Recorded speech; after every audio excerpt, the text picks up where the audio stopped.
Kapag New Year, uso po ang decluttering. Yan po ang ginagawa ni Stolen Life star Carla Abellana na sinagot ang mga puna ng netizens na mas mahal daw sa original price ang mga ibinebenta niyang items online. Yung totoo, grabe kayo. I would sell something na much less naman than how much I got it for, di ba? Lalo na dahil yung condition niya, depende din doon. Well, choice naman nila yun, of course, if they're interested, if they want to buy or not.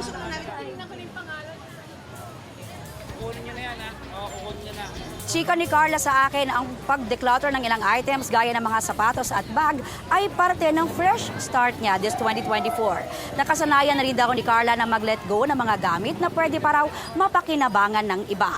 Speaking of Carla, magiging busy rin ang aktres dahil magsisimula na ang taping ng GMA Prime series na Widow's War, kung saan makakasama niya si Bea Alonzo. Sa ngayon, napapanood si Carla sa hit GMA Afternoon Prime series na Stolen Life kasama sina Gabby Concepcion at Beauty Gonzalez. Kapuso, para sa mga maiinit na balita, mag-subscribe sa GMA Integrated News sa YouTube. Sa mga kapuso naman abroad, subaybayan nyo kami sa GMA Pinoy TV at sa www.gmanews.tv.